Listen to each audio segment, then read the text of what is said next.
In 2004, um, my older brother got killed. My older brother got killed. My brother, who grew up in my household, one of the four that my mother was raising, he actually got killed right outside my mother's house. I remember um, he had come in the house and he was getting ready to leave to go, do something or whatever. And when he came, when he was leaving, I said, you know, be safe. I'll see you when you get back. All of these things. And when he came back was when he got killed. So the last time I actually spoke to him was before he left. I just remember being in the house and my mother was home and we just heard all kinds of gunshots outside the house. And we went outside. My brother was laying on the ground. And it was a very difficult time in my life. It was that moment that really catapulted me down an even more negative path. I carried, my brother's death with me for years,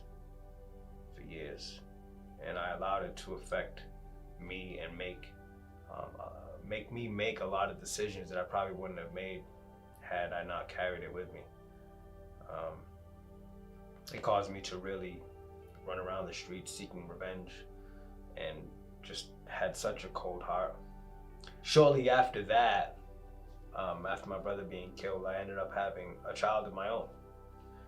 Seeing him die and everybody else that I had seen die along the ways of living in the streets reminded me of how short life can really be. And I didn't want to die without having been a father. And I watched my daughter get born, and that was the greatest moment of my life. I've never felt anything like I felt the day that I watched my daughter be born. And she was born in 2006. I remember when my daughter was 4 years old, I got picked up for a crime that I had taken part in that happened right around the time she was born. And she was 4 years old. And the crime had to do with, just me seeking revenge for my brother. I was facing, the rest of my life in prison. That was a real reality for me. And I started to ask myself, like, what am I doing with my life? Like, why am I even bothering?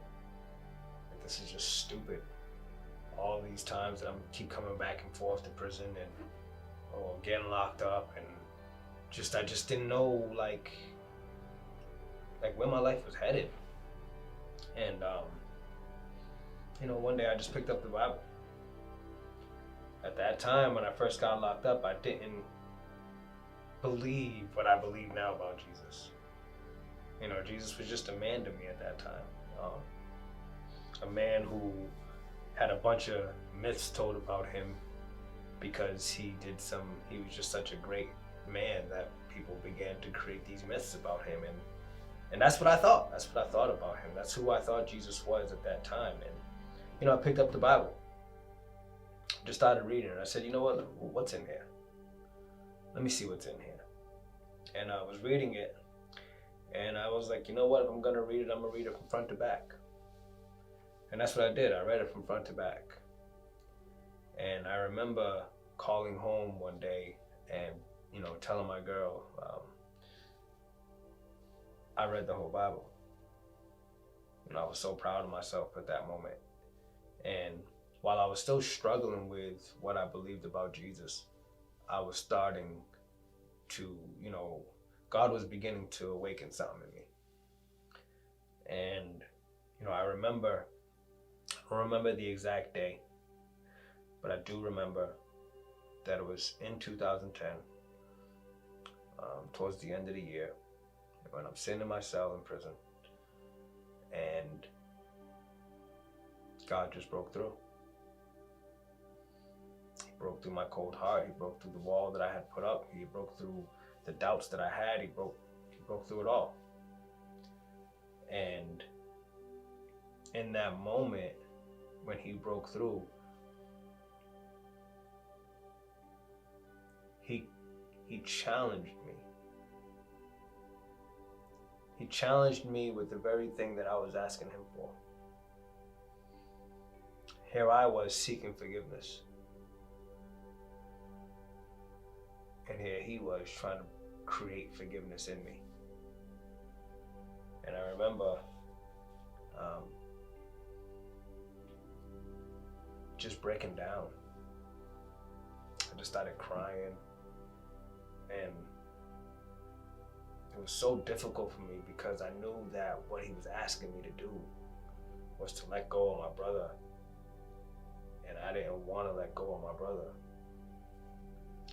You know, at that time, I didn't realize that I wasn't actually letting go of my brother. I was just letting go of the pain. I was letting go of the hurt. I was letting go of the things that was continuing to weigh me down. It was in that moment when God said, you need to forgive in order to move forward. And I just remember just crying like a baby in myself because I didn't want to. I didn't want to forgive the person who I felt hurt my family. But he taught me in that moment that forgiveness isn't for the person who hates me. Forgiveness isn't for the person who wronged me. Forgiveness is for me. Because I'm the one carrying that hurt. I'm the one carrying that pain. I'm the one that's allowing that one situation to cause so much more pain in my life. Not just to me, but to other people as well.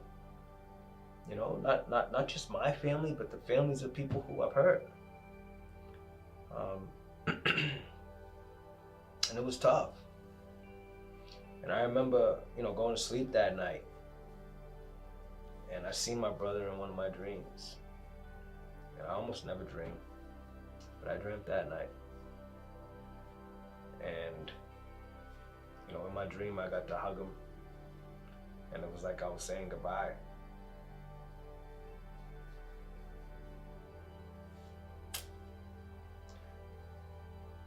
It was a tough moment for me. Still is a little bit. But what I can say is,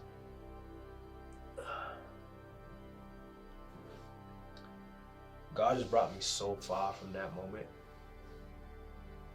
Like, there was a time when my brother's anniversary would come around and I would know it weeks in advance. But God has brought me so far from that moment that sometimes I need to be reminded of my brother's anniversary. Sometimes it'll pass me right by because I'm just not holding on to it anymore. And it's nothing that I did. I didn't do anything. It was everything that Jesus did. He's the one who created change in me. But as God began to work in me, He began to strip things away from me. He began to strip away the way I speak, negative speech out of my mouth. He began to strip away the negative friends that I thought were my friends. He began to strip away the negative thinking. The word says that He washes and renews your mind, and that's exactly what He did for me. Like, the life that I live today is a complete, literal 180 from the life that I was living before. And so Jesus has just been huge for me.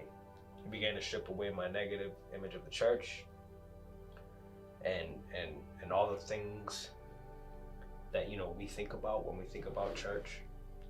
All the whatever negative thing you could think about, I thought it. And He began to strip away all of that stuff. Anything that was keeping me away from Him and His purposes for my life, He began to strip away all of it. One thing at a time. But sure enough, all of it was being taken away. And I remember when I came home, I said to myself, I need to find a church where I can grow. But not just any church. I need to find a church that's actually serving in the community. They're not just talking about doing the will of God, they're actually doing it. And this was the first church I came to. I had heard about it. I wanted to see what it was about. And when I walked in the door, it just felt like being home. It just felt like being home. And I remember walking up to the pastor after the service, still with my doubts, still wondering, is this the church for me? I walked up to the pastor and I met him, and I said to him, I really like what you're doing here. And I hope that one day I'm serving in this church. And I'm happy to say that I am now. I'm happy to say I am.